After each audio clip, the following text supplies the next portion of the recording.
Alô, amigos, estamos de volta com mais um programa O que é o Espiritismo? Sempre contando com a participação valiosa de Orson Carrara. Sidney Fernandes e amigos ligados aqui no O que é o Espiritismo? Que pergunta boa essa! Quanta oportunidade de reflexão a gente tem com uma simples pergunta. Orson, Allan Kardec foi muito enfático ao nos lembrar que nós não devemos envidar muitos esforços, aliás, nenhum esforço, no sentido de convencer as pessoas a se tornarem espíritas. Isto é, ele tinha uma verdadeira alergia ao chamado proselitismo. Orson, é claro que nós temos que respeitar as crenças alheias, mas não seria justo que nós dividíssemos aquilo que nos faz bem com outras pessoas, Orson? E nesse caso, quando nós nos dedicamos à divulgação da mensagem espírita, seja ela feita pela mídia ou em palestras ao vivo, ou mesmo através de livros, né? Tudo isso está veiculando a doutrina espírita. Mensagens, artigos, tudo isso está divulgando.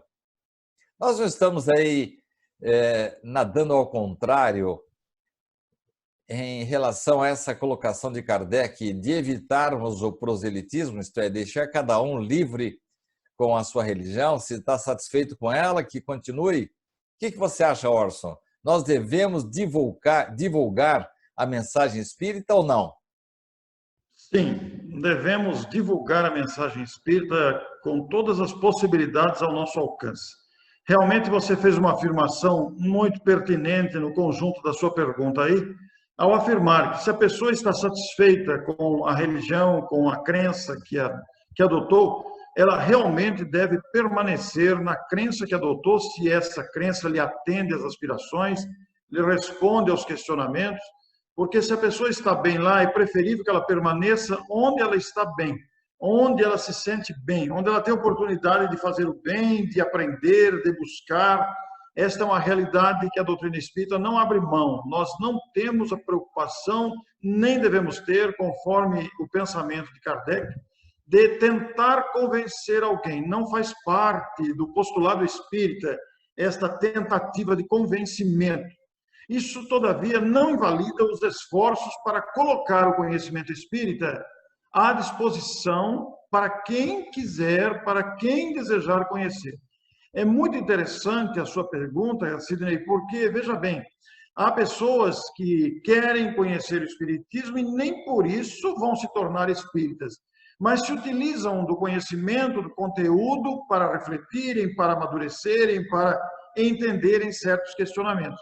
Mas os esforços de divulgação não devem ser esquecidos, mesmo porque o próprio Kardec publicou livros. Livros são para serem lidos, para serem divulgados.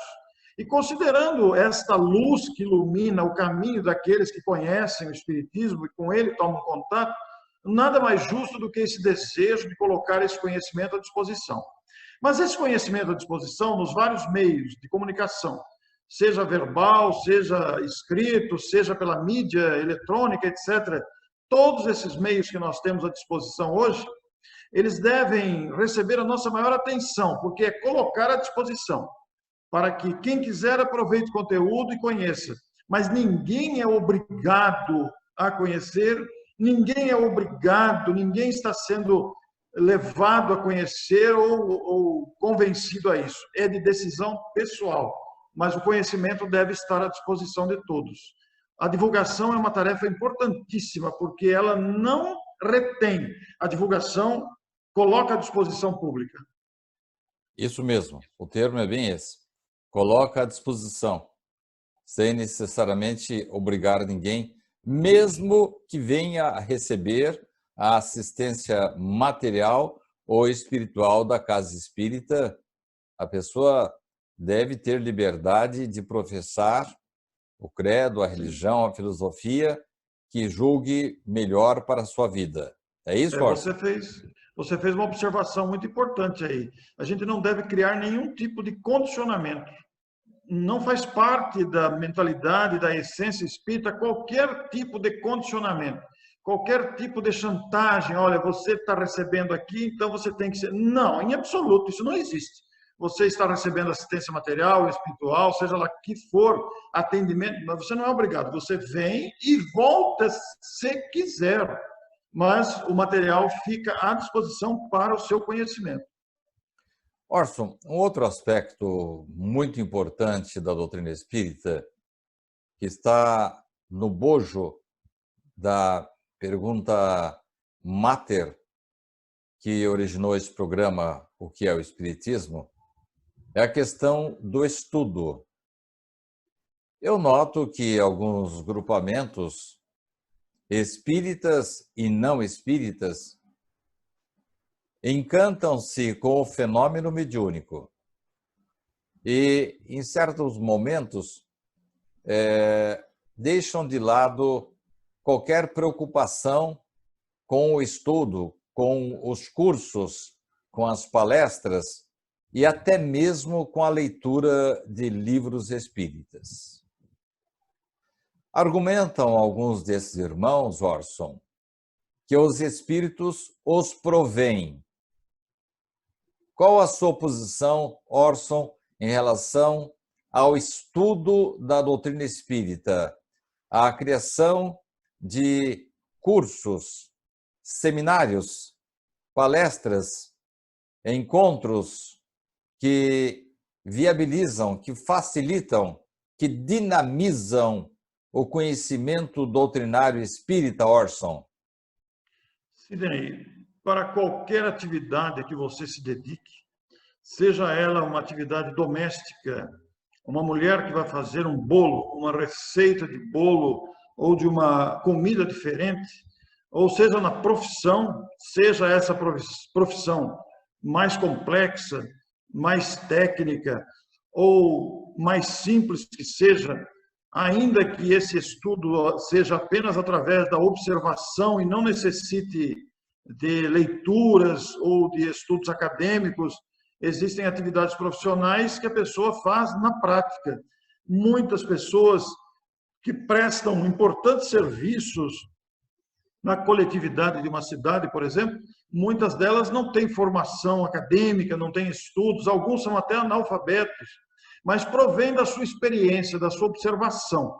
Ora, tratando-se de uma ciência, filosofia, religião, esse tripé que contempla o Espiritismo deverá ser estudado para ser conhecido, porque a sua prática, seja a sua prática da vivência pessoal, seja a prática da conversação com os espíritos, seja a prática do entendimento doutrinário do Espiritismo, requer um estudo doutrinário.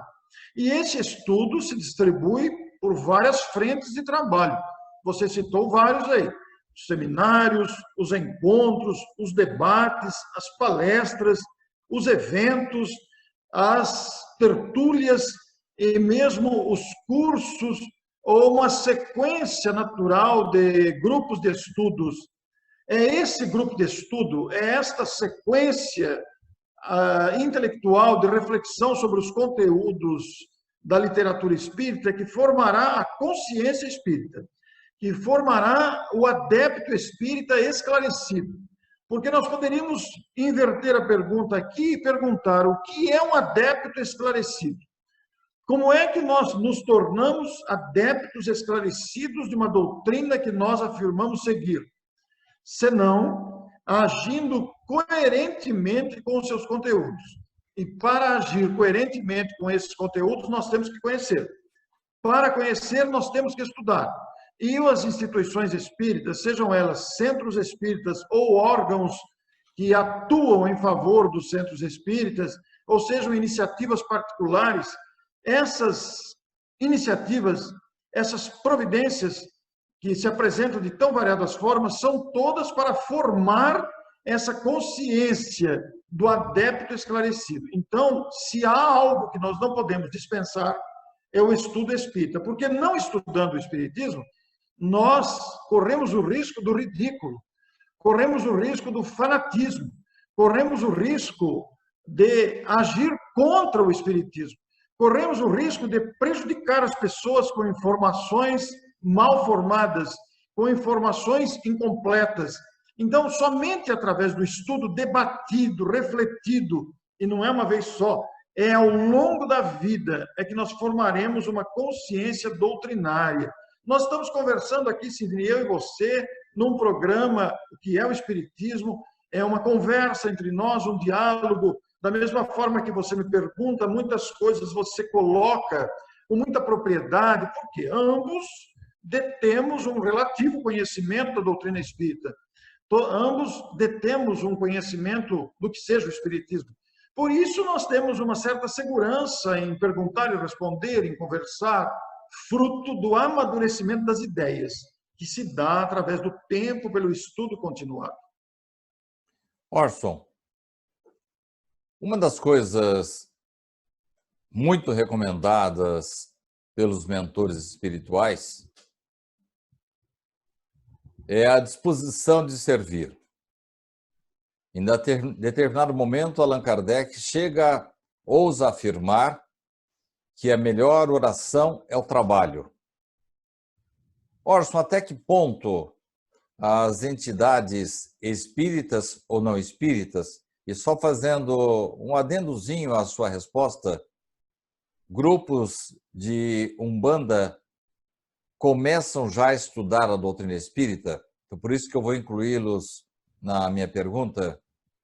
E vejo também irmãos da Umbanda, do Candomblé, desenvolvendo atividades assim bastante beneméritas em favor do próximo, do necessitado, tanto sob aspecto espiritual como material. Bom, tudo isso, Orson, para lhe perguntar a respeito do trabalho, não apenas do trabalho material, não apenas o fornecimento de cestas básicas, a criação de cursos, atendimento às gestantes, mas também o aspecto espiritual, em que damos assistência através do atendimento fraterno, do passe, da vibração, da irradiação, enfim, o trabalho da casa espírita. Que você me fala a esse respeito, Orson? O trabalho da casa espírita é de fundamental importância para o equilíbrio dos próprios tarefeiros. Porque o trabalho, seja ele no aspecto material, como você bem disse aí, que abre várias frentes de trabalho, de arrecadação de alimentos ou distribuição de enxovais, de roupas e tantas outras questões, inclusive encaminhamento para empregos, de visita a hospitais, a penitenciárias, a cadeias, de atendimento a orfanatos, casas de idosos, etc., o trabalho material. Juntado ao trabalho espiritual, como você também relacionou aí, o passe, as vibrações, o atendimento fraterno, as reuniões mediúnicas, etc., é exatamente através do trabalho que nós nos equilibramos e sentimos a grandeza e dimensão da tarefa espírita. O trabalho de divulgação também é um trabalho espiritual e requer de todos nós um aprofundamento nas reflexões. Usando da palavra escrita ou verbal, nós igualmente estamos numa tarefa. É uma tarefa também que exige dedicação, exige esforço, exige estudo, exigem os deslocamentos materiais, exigem providências. Para fazer um programa como esse, por exemplo, exigiu-se uma série de providências técnicas, exigiu-se recursos materiais para que o programa efetivamente esteja colocado à disposição na grande mídia. Então, todo o trabalho que é feito em favor do ser humano, seja o trabalho material, seja o trabalho espiritual, seja o trabalho de esclarecimento, o trabalho de vibrações através do pensamento, das preces, porque todos nós podemos diariamente elevar o nosso pensamento sozinho, estando em casa, vibrar pelas pessoas que estão encarceradas, pelas pessoas que estão hospitalizadas, pelas pessoas que passam necessidades variadas, isso também é trabalho. ainda que o trabalho individual, que se materializa depois no socorro material, mas que se materializa também na visita, que se materializa no contato, na resposta a um e-mail, na resposta a uma mensagem de áudio, de WhatsApp, escrita ou não. Então, essas mensagens respondidas, que socorrem as agruras humanas, que esclarecem dúvidas, tudo isso é trabalho. E esse trabalho, Sidney, é o que garante o nosso próprio equilíbrio. Porque voltado para as necessidades alheias, sejam quais forem, materiais, morais, espirituais, voltado para as necessidades alheias, nós nos abastecemos a nós mesmos com os recursos que nos garantem equilíbrio e sintonia com os espíritos benfeitores que se interessam muito pelas dificuldades humanas para atenuar essas dificuldades, auxiliar os seres para que vençam as suas carências, suas dificuldades e evoluam, alcancem a felicidade, alcancem o equilíbrio, que é o objetivo final da encarnação, que é o objetivo de aprendermos, amadurecermos. Então, todo esforço direcionado para isso, porque quando você fornece alimento para alguém, quando você fornece matéria para pessoas se sobreviver, digamos assim, você está dando condições que, alimentada, a pessoa pensa em outra coisa. Então, alimentada, satisfeita a necessidade da fome, por exemplo, satisfeita a necessidade de vestimenta, de moradia, a pessoa possa se dedicar a outras buscas, a busca do intelecto, a busca da espiritualidade, porque ela está fisicamente satisfeita do ponto de vista material, ainda que lhe falte talvez um emprego, ainda que lhe falte recurso, que ela vai dar encaminhamento, inclusive através das instituições, que não é apenas do espiritismo, né, que faz isso. Muitos grupos religiosos trabalham nessas vertentes, nessas diversas frentes de trabalho para auxiliar a criatura humana. Tudo isso reduz o grande caos social e reverte em benefício principalmente de quem faz. Quem recebe é muito beneficiado, mas quem faz é muito mais beneficiado. Você me fez lembrar uma questão que Kardec fez para os espíritos, referindo-se a alguns países mais abastados, onde não há necessidade dessa preocupação com a ajuda aos demais participantes da sociedade, porque eles já têm de tudo. E você está lembrado da resposta em que os espíritos dão a Kardec sobre o assunto? Eu não me lembro exatamente das palavras, não estou me lembrando da questão. Seria bom você comentar agora. Na verdade, os espíritos até brincam, né? Isso não é muito bom? Que ótimo que você já não precise mais se dedicar a essa atividade, a esse trabalho de assistência, porque você dificilmente vai ter que fazer uma campanha de cestas básicas, ou mesmo de oferecimento de empregos, ou profissionalização, como nós precisamos aqui no Brasil, como, por exemplo, na Suécia, na Dinamarca, concorda? Sim, perfeitamente, porque aí a direção dos esforços vai para outro lado, né? Nós tivemos ontem a oportunidade de entrevistar a Elza Rossi, que é uma brasileira radicada em Londres, e também o Edwin Bravo, que é um grande líder espírita na Guatemala. Fizemos uma entrevista com os dois ontem, e são realidades completamente diferentes, a do Reino Unido e da Guatemala. Na Guatemala há bastante carência material, é um país pobre, é um país com dificuldade. O Reino Unido já reúne países do primeiro mundo, reúne países sem tantas carências materiais, embora também haja miséria material lá. Mas são esforços diferenciados. Enquanto na Guatemala o nosso líder tem que prover as necessidades materiais, tem que lutar nessa área simultaneamente ao esclarecimento doutrinário e moral em favor das criaturas, lá no Reino Unido os esforços são diferentes, inclusive com outra realidade, porque a realidade do Reino Unido é muito diferente da realidade brasileira, em termos de aceitação dessa questão de espiritualidade, de crença, de veiculação da mensagem de Jesus. São realidades completamente opostas. Então, os esforços são direcionados para a realidade conforme nós estamos. Aqui no Brasil, nós estamos habituados à realidade brasileira, que é uma realidade específica, né, Cid? Nós lutamos com as duas vertentes. Muito bom. É o que eu penso também a respeito. E oxalá cheguemos um dia aqui no Brasil a nos preocuparmos apenas com a assistência espiritual, psicológica, emocional, porque em alguns momentos o centro espírita torna-se uma espécie de divã de psicanalista, tanto para os espíritos como para os encarnados.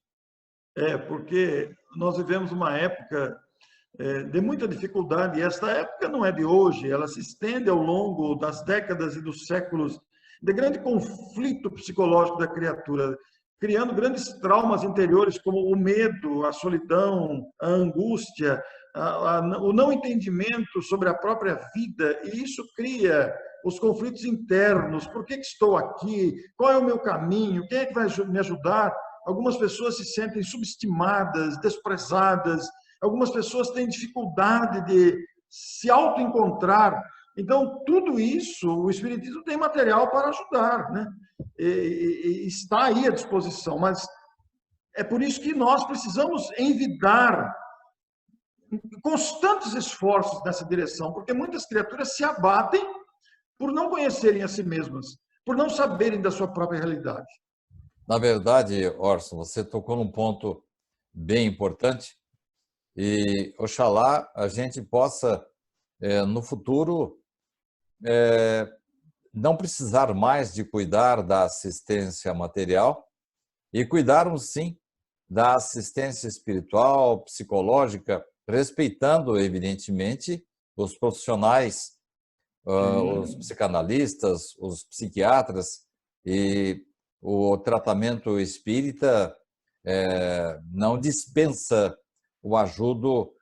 a ajuda dessa verdadeira benção que é a medicina, que, através dos médicos, Deus acaba agindo para proteger os homens. Mas tomara que no futuro, porque tanto dói a fome e a sede materiais, Orson, dói muito e machuca muito o homem a sede psicológica, mais especificamente a filosófica, como você bem disse, quando as pessoas se sentem desarvoradas, mal queridas e sem saber exatamente por que estão aqui na Terra. Orson, nós estamos chegando ao final do programa.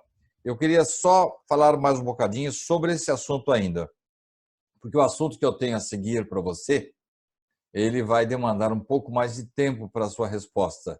Nós vamos falar no próximo programa sobre o livro espírita. Mas eu quero ler para você um trechozinho final de um livro que está me ajudando aqui a organizar uma palestra que vamos realizar na semana de prevenção ao suicídio. Eu até me permito mostrar a capa do livro, que foi o último livro de Richard Simonetti, e ele diz, no final da sua introdução, algo que você falou na sua resposta, falando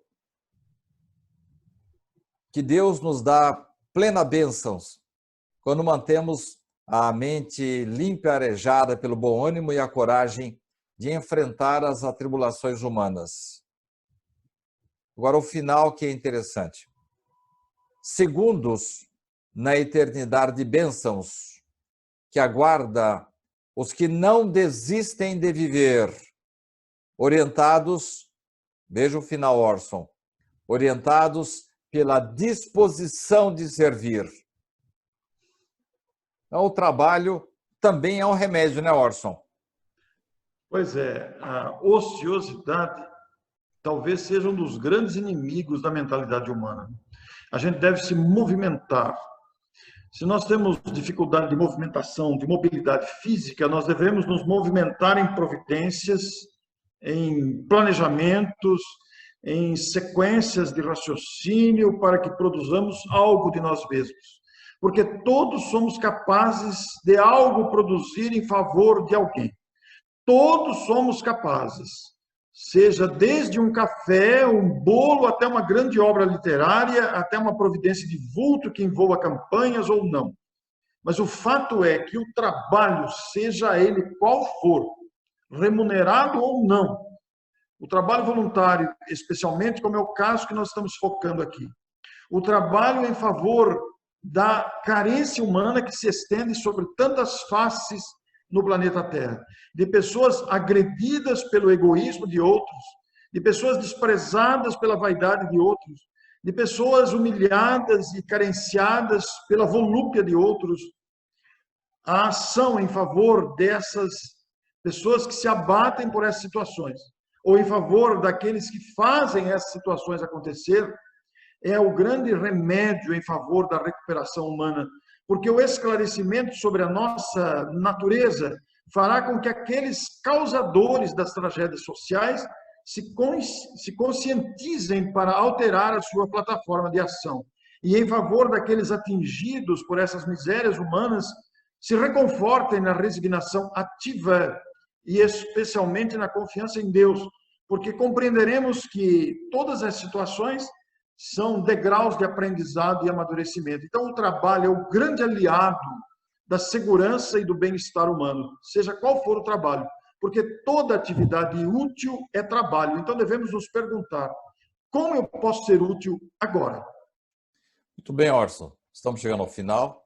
Quero só lembrar uma outra questão de Kardec, quando ele indaga, quer dizer então que a atividade do espírito na Terra é apenas no sentido de que ele possa vencer as suas más tendências, melhoria do seu comportamento, da sua renovação moral? E Kardec, sinteticamente, diz o que você acabou de dizer. Não, o espírito deve concorrer para a harmonia universal. Deve concorrer, deve participar, coparticipar da obra de Deus na evolução dos homens, na organização das sociedades. Bem, Orson, isso é muito lindo, né? Pode comentar. Muito lindo, porque mostra que todos podemos contribuir com esse legado em favor da humanidade. Bem, Orson, mais um programa e você está demorando para responder a minha indagação básica. Afinal de contas, Orson, o que é o Espiritismo? O que é o Espiritismo? Vamos continuar, Sidney. Vamos continuar. Muito obrigado pela sua participação. E a você, obrigado, amigo, ouvinte, seguidor das nossas redes sociais, nosso telespectador. Agradecido pela sua preferência, pela sua atenção, pela sua audiência. Na próxima semana, estaremos de volta com mais um programa O que é o Espiritismo. Até lá!